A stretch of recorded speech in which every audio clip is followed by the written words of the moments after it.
Hey, what's going on today, YouTube? MemphisMike. Hey, you know, today I'm actually out here on the Honda CB1100 out here. You know, I posted a question there, a topic, in the Gold Wing Savvy Riders and Creators group. That is hosted by Carnell Luckett, the Tech Savvy Rider. You need to check that Facebook group out. And you don't have to be a Gold Wing rider to join the group. It's a very informative group. Many people riding, but you know, I kind of threw a thing up. I said, you know, sometimes I get a little bored with topics. I just don't know what to talk about. You got any suggestions or questions, I guess, to answer? Just a few quick things. Maybe I'll do 5 questions. And actually, Carnell, he threw a bunch of them at me, and I appreciate that, brother. Carnell Luckett, the Tech Savvy Rider. One of his questions was, how do you feel about other motovloggers kind of copying your content, or like-minded subjects, and even other people stealing content off your channel? Well, number one, I don't appreciate anyone taking content off of my channel. However, if I do a topic of some kind and someone is a motovlogger and they feel inclined, they would like to do the same topic, you know, to me the best form of flattery is imitation. So I got no problem with that. Another question Carnell asked me was, when it comes to wintertime riding and summertime riding, what are some differences that you incur and you encounter that you do differently?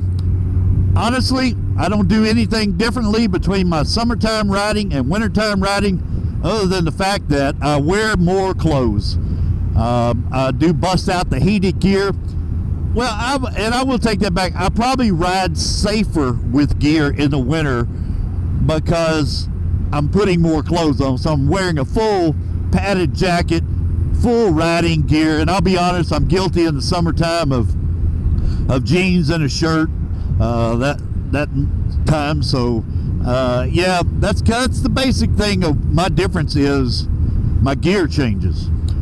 Another question Carnell asked was, what is your greatest fear from cagers? And mine is that car right there turning left in front of me. Perfect timing. That is my greatest fear, is at an intersection a car making a left-hand turn right in front of me, and me having what cycle cruises a bad effed up day. Yeah, exactly. Another question Carnell asked me was, how does your riding style change when riding 2 up with your wife as opposed to riding solo? Well, I'll be honest, when we ride 2 up, I ride less aggressive with mama on the back. I really do, because, you know, happy wife means happy life, so I don't want her to feel uncomfortable back there. Now, she'll ride the Dragon and everything, but I'm not going to be blistering it by any means on the Dragon with her.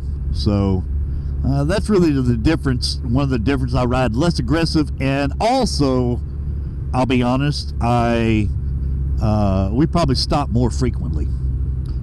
We probably stop and get off the bike more frequently. So that's just a couple of things different. One other question, and we'll just keep it at 5. Somebody said, if you could own any other bike besides a Gold Wing, what would it be? And wow, that is a tough question, because if you own a Gold Wing and you're a Gold Wing rider, you know how spoiled we are with the Gold Wing. But I will honestly tell you, my other pick before I bought the Gold Wing was actually going to be an FJR 1300. I just like the look of that bike. I like the styling of it. I like the fact if I want to, I can take all the bags off easily and it look like a sport bike. Not to mention it's got tons of torque and it's fast and it's quick, and boy, is it look like a lot of fun. But you never know until you get on one and ride one. So excuse me, that would be a bike I would consider if it were not for the Gold Wing. There are so many great machines out there though. So anyway, that's 5 questions just decided to answer for you. This is Memphis Mike. Be sure and hit the like button. Be sure and hit the subscribe button. And hey, drop me a question if you got a question. And I will. See you later.